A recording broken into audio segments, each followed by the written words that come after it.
Olá, pessoal, que bom. Estamos juntos novamente aqui no grupo de amigos online, graças a Deus pela tua vida, pela minha vida, pela liberdade, pela oportunidade que nós temos de estudar a palavra de Deus, que na verdade é isso que nós estamos fazendo, ok? E agradeço aí a você pela tua conexão, pelo teu interesse nesse estudo que nós vamos ver se concluímos hoje, que é vivendo acima da mediocridade, a importância da cultura, do estilo de vida, da excelência na vida do discípulo de Cristo. Hoje nós vamos ver permanecendo firme quando sob tentação, para a gente poder fechar o módulo e, quem sabe, a gente conclui o assunto hoje. É grande, mas nós vamos fazer um esforço aqui. Tá bom? Qual é o problema na vida das pessoas? Distração. Você começa a se distrair com muitas coisas nesse sistema do mundo no qual nós estamos. E como ser diferente para fazer diferença tem um custo, é quando as pessoas retrocedem. E a maioria prefere seguir o curso da manada, da acomodação, da conformação com o sistema do mundo. E a gente tem que ter uma consciência muito clara a respeito disso. E essa consciência clara, essa vigilância, essa sensibilidade, ela tem que estar presente na nossa vida o tempo todo. Porque não adianta chegar no topo para cair. A questão é subir e permanecer subindo. Maturidade é isso, é esse processo que nos leva para uma jornada de santidade ao Senhor, de intimidade com o Senhor, uma coisa que não tem tropeço, não tem retrocesso, ok? Então, a vigilância é necessária. E por que a vigilância é necessária? Primeiro que nós estamos no mundo. O mundo não tem nada para oferecer que edifica a nossa fé. Primeira coisa. O diabo está no mundo, e ele é o tentador, ele é o acusador, ele trabalha com todo tipo de malícia, e a gente tem que ficar esperto. E, por outro lado, nós temos uma alma complicada. Então, somando tudo isso, você já consegue perceber o perigo das coisas. E eu não posso ficar blindando a minha autoavaliação. Porque, às vezes, a gente mesmo blinda essa questão da autocrítica na nossa vida. Não sei, é um mecanismo de defesa. Mas nós temos que enfrentar os nossos erros, as nossas fragilidades e ter uma atitude de sinceridade e transparência conosco mesmo e diante de Deus e diante dos homens. Senão a mudança não vem, e se houver uma mudança, ela é temporária, provisória, não permanece, e aí o nosso legado vai ficando comprometido. A gente tem que ter consciência desses aspectos da nossa vida, ok? E 4 coisas complicadas, perigosas, que o sistema do mundo nos oferece: posse, prestígio, poder e prazer.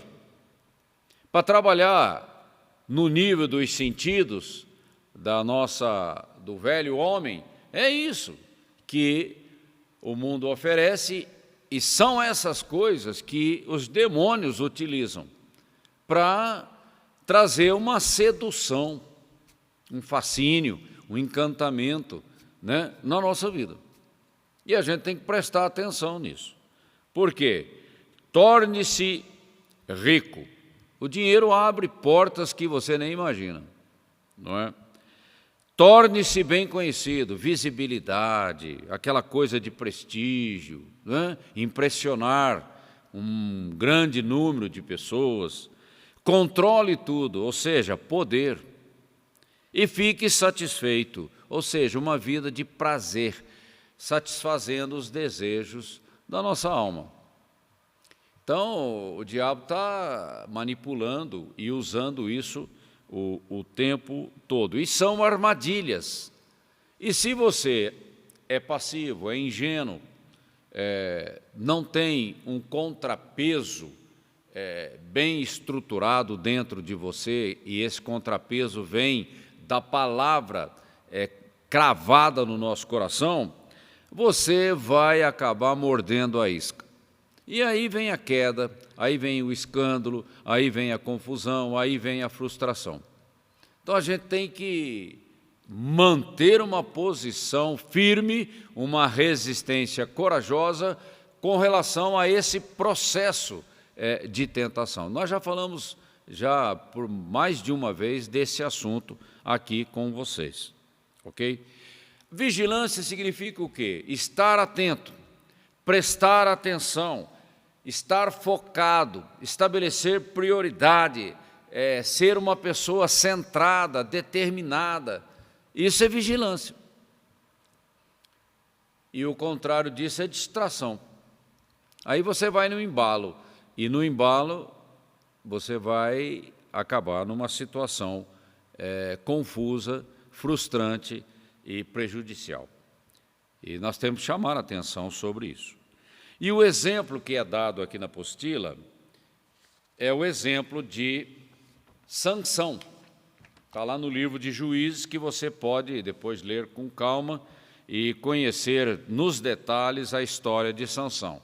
Nós já falamos sobre a vida de Sansão num outro módulo, ok? Quando a gente tratou do assunto da tentação.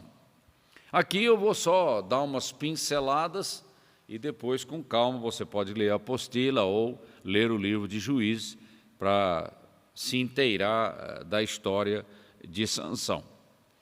Primeira coisa que a gente tem que entender é que o nascimento de Sansão foi anunciado por um anjo, né? É uma coisa tremenda. Nós só temos aqui 3 casos que são situações parecidas: João Batista, Jesus e o Sansão. Já mostra, sim, uma coisa diferenciada, tá?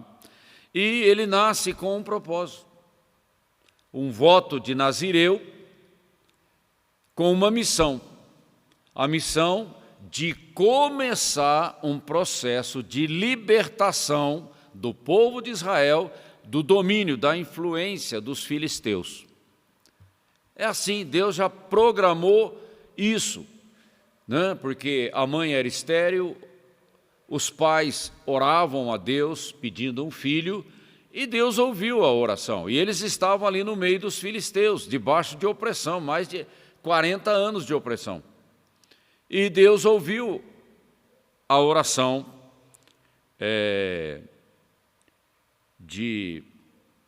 do casal. E o pai era da tribo de Dan, e eles estavam ali sob o domínio dos filisteus, da influência, da opressão dos filisteus, ok? Então você começa a entender que tem um propósito na vida de Sansão, tá bom? Os pais trabalharam essa questão na educação do menino para que aquele propósito se cumprisse. Ou seja, havia um ambiente familiar positivo, no sentido da educação de um filho para um propósito divino.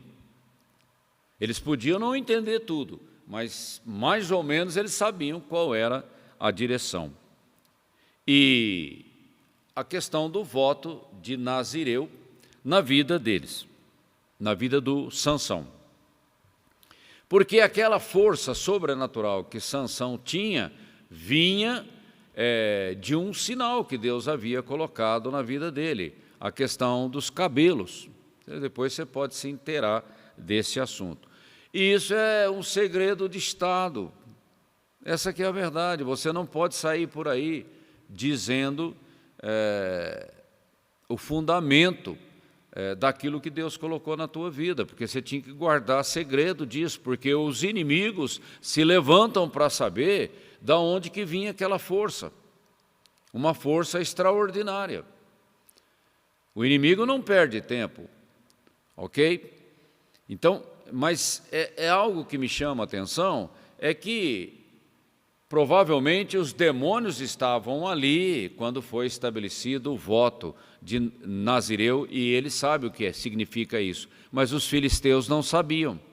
Então o próprio diabo precisa que os filisteus tenham a informação para quebrar aquele voto, para quebrar aquele dom, vamos dizer assim, que Deus havia colocado na vida de Sansão.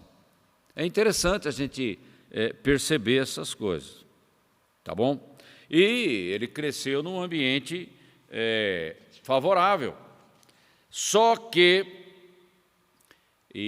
o ambiente favorável é uma coisa importante, porque na vida da família, da educação dos filhos, um ambiente favorável é algo extremamente importante e exige responsabilidade dos pais. Ok? Mas só o ambiente não garante o cumprimento do propósito. Tem algo no coração do filho que tem que mostrar uma tendência, uma inclinação, um caráter. E não tem como implantar caráter na vida de um filho ou de uma pessoa. É algo que envolve todo um trabalhar do Espírito Santo. Mas eu não posso ser omisso ou adotar uma posição de conivência com relação ao que eu estou vendo na vida do filho. Mas o filho é o filho, né? O livre-arbítrio está no coração de cada um. E é aqui que nós entendemos que o coração de Sansão estava voltado para uma questão de prazer, de luxúria, de lascívia, de prazer sexual. Ele começa a observar as mulheres com aquele desejo sexual. Ele não se preocupa com o caráter daquela mulher, de quem, a origem dela, o povo dela, enfim, ele se esquece de algumas coisas que ele recebeu através da educação dos seus pais e da cultura do seu povo. Aí os seus desejos começam a prevalecer. E ele praticamente obriga a família a satisfazer os desejos do seu coração. E o voto de Nazireu vai ficando numa situação de perigo. E essa situação de perigo acaba comprometendo o propósito de Deus. Você vai começar um processo de libertação do povo de Israel. Aí parece que você esquece da missão e vai cuidar da vida. Ok? E o voto de Nazireu, ele envolve 3 coisas, só para a gente relembrar aqui. Uma dieta, a questão de você não tocar em animais ou num morto, e não cortar os cabelos. Esse é o voto de Nazireu, ok? E a força dele vinha desse voto, ok? A gente tem que entender isso. E isso está lá no livro de Juízes, que você pode ler com calma. E ele começa a se envolver com mulheres. Até chegar no caso de Dalila, quando o voto é quebrado e essa questão da sua força é rompida, ele se envolveu, pelo menos, que está aqui na Bíblia, 4 mulheres. E todas de fora do arraial do povo de Israel. Ou seja, foi buscar lá fora uma coisa que não convém, por causa dos seus desejos, que está lá dentro. E tendo toda uma educação, um ambiente familiar favorável. Ok? E parece que Sansão não deu muita bola. Ele continuou, seguiu o curso da sua carne, porque isso aí é uma inclinação carnal. Ele deixa as coisas espirituais para seguir uma carnalidade que está dentro dele, porque ele não foi educado nesse sentido, mas é algo que está lá dentro dele, e ele, na sua obstinação, na sua rebeldia, ele segue esse curso perigoso para ele e quebrando um propósito de Deus para a nação de Israel. E isso pode acontecer na vida de qualquer um. Não vou entrar nos detalhes, porque isso está bem claro aqui na apostila. E a situação crítica na vida de Sansão foi Dalila, que ela chegou na questão do cabelo. Ele começa a brincar e se expor, e o inimigo não perde tempo. O inimigo não perde tempo. Cada palavra liberada, ele se aproveita. Mas ele se aproveita no sentido de instrumentalizar os filisteus para destruir a vida de Sansão, por causa do propósito que Deus estabeleceu através da vida dele. E é assim com todos nós. A gente não é diferente. Nós não temos um chamado igual ao dele, mas todos nós temos um chamado, um propósito de Deus para a nossa vida no tempo da nossa existência. E se a gente não se alinha com Deus, a gente acaba se perdendo e frustrando o propósito de Deus. Veja bem, a questão das más companhias, a gente já falou disso nas semanas anteriores. Você não tem critério, você não tem prioridade, você não tem contrapeso. As más companhias vão te colocando numa situação de risco. E você não se apercebe, parece que está cego dessa situação. Só que o inimigo, ele não perde viagem. Ele está sempre focado em roubar, matar e destruir, em quebrar os propósitos de Deus na terra. É uma guerra.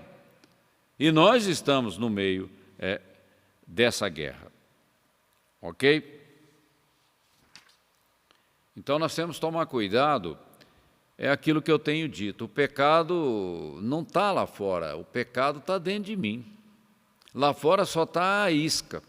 Por isso que a gente chama que tentação é um processo. A isca tem que chamar a minha atenção, até que eu morda a isca. E o erro aconteça, o erro se torne um hábito, e isso vai trazendo maldição na minha vida. Mas o desejo está onde? Dentro de mim. E quando nós falamos de vigilância, nós temos que vigiar a porta do nosso coração. A Bíblia diz que a coisa mais importante que nós temos é o coração. E nós temos que guardar o nosso coração para que ele se incline para Deus, para que ele esteja em linha com o céu. Isso é vigilância. Porque todos nós cometemos falhas e as falhas vêm de dentro. A boca, a expressão da nossa vida fala daquilo que está no coração. E nós temos que tomar cuidado com o ambiente, com más companhias, com a influência que vem do lado de lá. Se não tem um contrapeso, a influência do mundo vai prevalecer. O mal prevalece quando não tem contrapeso. Daí a importância de uma vida centrada na palavra. A palavra tem que guardar o meu coração, ela tem que liderar, ela tem que governar, ela tem que direcionar o meu coração. O meu coração não pode ficar solto nos seus desejos. Não, a Bíblia diz que quando os desejos do nosso coração são santificados, então Deus ouve as nossas orações. Mas Deus não vai atender uma oração carnal, uma oração que é motivada por interesses carnais. Isso não traz glória para Deus. E Ele não trabalha a maturidade. Se Deus atendesse todas as orações que nós fazemos, dificilmente a gente estaria trilhando o caminho da santidade e da maturidade, do crescimento espiritual. É preciso quebrar esse engano, esse auto-engano na nossa vida que vem de um ego que precisa ser mortificado. Nós temos que ter consciência disso para que o arrependimento seja uma realidade na nossa vida. Ok? E toda vez que nós erramos, a fatura chega, a cobrança chega. Não tem jeito, porque aquilo que nós semearmos é o que nós vamos colher. Por isso que nós temos que tomar cuidado com a semente que nós estamos liberando. É muito cuidado, muita prudência, para a gente não depois passar por uma situação de frustração, de prejuízo, ok? Então aqui tem duas consequências quando a mentira prevalece na nossa vida. A gente se enfraquece, é a primeira coisa, espiritualmente você fica baqueado, tá? E você acaba se tornando um presidiário, um prisioneiro, escravo do pecado, manipulado pelo diabo. Não adianta, ninguém constrói uma vida, um caráter em cima de coisas mentirosas, falsas, hipócritas, superficiais. A nossa vida cristã tem que estar enraizada, são raízes profundas de uma vida espiritual com Deus.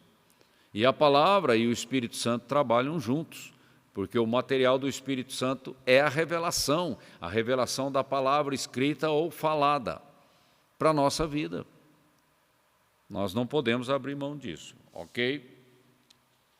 Então, assim, resumindo essa história do Sansão, nós temos que entender, primeira coisa, nossas tendências naturais precisam ser dominadas.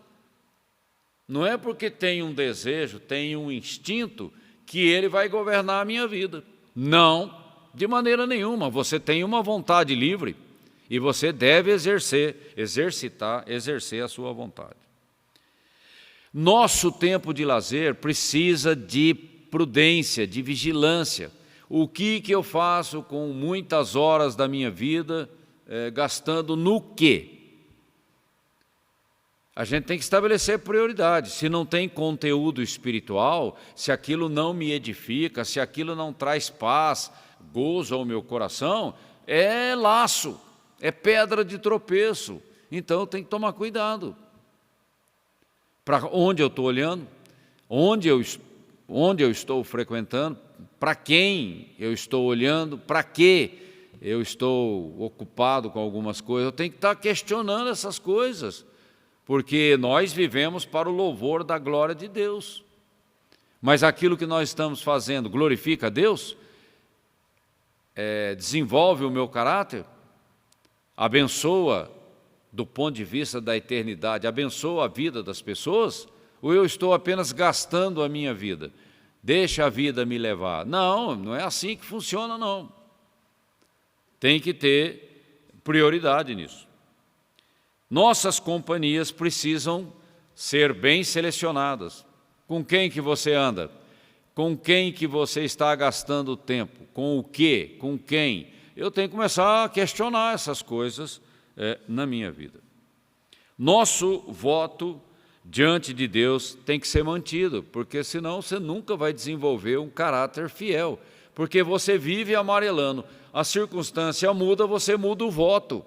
Isso não tem cabimento, então não faça um voto. Não empenhe a sua palavra, porque fica difícil trabalhar o caráter agindo dessa maneira. E nós devemos buscar uma vida de excelência em todas as áreas, não é só em algumas coisas, não, em todas. Todas as áreas da nossa vida nós devemos ter esse foco, esse alvo, a cultura, o estilo de vida de um discípulo que preza pela excelência que glorifica a Deus. Ok? Então, por aqui a gente encerra o estudo número 15 e mais um pouquinho para a gente concluir aqui o nosso módulo, fechando esse volume 2 da nossa apostila. Na verdade, quem está avaliando a excelência que está em você? Qual é o padrão? A métrica. Porque excelência tem métrica, né? Qual é a métrica? A única métrica que permanece é a métrica do Senhor Jesus na nossa vida. O resto é passageiro, é perecível e acaba virando laço, pedra de tropeço na nossa vida. Porque nós não estamos falando de uma excelência para você se dar bem no mundo. Não, nós estamos falando de uma excelência para fazer diferença num mundo que jaz no maligno. A nossa lamparina tem que estar acesa e tem que ter óleo para queimar. Isso vem de uma vida de intimidade com Deus e com a sua palavra. Então não é uma questão de perfeccionismo, de ficar preocupado com detalhes, coisas mínimas. Não, a excelência, ela tem conteúdo espiritual, vivendo para a glória de Deus, em tudo que eu faço, em todas as áreas da minha vida. E a excelência, ela não se conforma com o padrão do mundo, mas ela está no mundo para influenciar o mundo e provocar uma situação de mudança, de transformação no coração das pessoas. A luz tem que brilhar, o sal tem que salgar. Esse é o propósito da minha vida, da minha existência. Isso tem a ver com caráter. Caráter sem unção é complicado, mas unção sem caráter é muito mais complicado ainda. As duas coisas têm que andar juntos.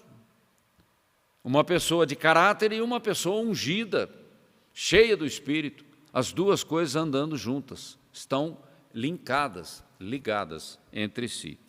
E eu não posso viver apenas para ser bem-sucedido nesta vida. Eu não posso viver para ficar impressionando pessoas. Eu tenho que, em primeiro lugar, impressionar a Deus. Impressionando a Deus, porque aí tem mudança e transformação na minha vida, e então Deus pode me usar como canal para abençoar pessoas. É dessa maneira que Deus trabalha. Ok?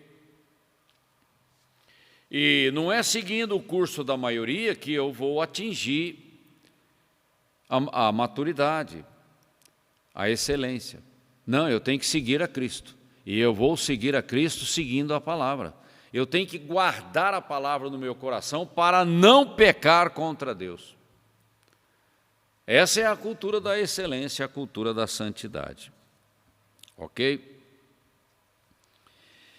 E eu não posso me contentar em se dar bem com o mundo quando eu tenho a possibilidade de ser uma nova criatura, de ser o canal da nova criação de Deus na terra. Eu tenho que subir o nível, ok? Para cumprir com o chamado de Deus na minha vida, a grande comissão. A grande comissão é o nosso testemunho de vida, no meio das pessoas, em qualquer lugar, em qualquer situação, não importa, a minha luz está brilhando. Eu já disse, a nossa responsabilidade é brilhar. Quem vai nascer de novo não é problema meu. Eu oro por isso, eu faço de tudo para que isso aconteça, mas isso é um milagre que só o Espírito Santo pode fazer. Mas o meu testemunho, ele tem que estar de pé diante dos homens. O tempo todo. Porque eu não sei qual semente que vai germinar. E se Deus colocar pessoas no meu caminho, eu tenho que ter um compromisso em cuidar dessas pessoas, em dar toda a assistência que me for possível. Eu não posso simplesmente virar as costas e seguir o curso da vida. Não. Eu tenho que ter um compromisso com Deus. Se Ele coloca uma pessoa no teu caminho, é porque Ele está pedindo para você fazer alguma coisa. Isso é senso de responsabilidade, de compromisso, ok? E nós devemos ter uma mente renovada. A velha mente da velha natureza, do velho homem, essa mente está contaminada. E Deus não pode trabalhar com esse tipo de entendimento, de estrutura de pensamento, de entendimento. Por isso que Paulo fala que nós temos que ser transformados pela palavra de Deus, conhecendo a boa, santa, perfeita, agradável vontade de Deus para a nossa vida, mas conhecer de forma experimental, não apenas intelectual. Vivendo uma vida autêntica, genuína, de adoradores que adorem a Deus, que adoram a Deus em espírito e em verdade, e que vivem no mundo para brilhar, que vivem no mundo para destruir as obras do diabo, que vivem no mundo para cumprir a grande comissão, que vivem no mundo para interceder pelas pessoas, até que o nosso tempo se acabe. Ok? Esse é um compromisso que está lá dentro de mim. Ninguém precisa ficar me cobrando. Já é algo que brota lá de dentro, de uma natureza transformada, do novo nascimento que traz toda essa agitação, toda essa vibração do céu através da minha vida. Ok? Então, a nossa excelência é uma excelência para agradar a Deus. E aqui eu chamo a atenção, agradar a Deus não é você entrar numa redoma e ficar lá isolado com Deus, um quartinho, né? O quartinho da minha intimidade com Deus. Não, a minha intimidade com Deus, ela existe, ela é pessoal, ela é privativa, claro que é, mas ela, a expressão da minha intimidade com Deus, acontece no meio das pessoas. A expressão, que é a influência, que é o toque. E eu sou apenas o canal. Ok? Por aqui nós encerramos esse módulo, graças a Deus. A semana que vem a gente já começa uma nova temática. Nós vamos estar falando sobre a fé. E vamos pegar o exemplo, alguns exemplos na vida de Abraão. Porque nós vivemos pela fé. Ok? Medite nessas coisas que nós temos colocado aqui de forma transparente, aberta, sincera, franca, diante de vocês. Ore, esteja em espírito de oração, pedindo ao Espírito Santo entendimento dessas coisas e deixe o Espírito Santo mudar a tua vida. Não resista não, deixa ele mudar. E com essa mudança, a tua vida vai ser uma bênção na terra. E Deus vai ser glorificado através da tua vida. Ok? Muito obrigado, conto com você a semana que vem, um grande abraço.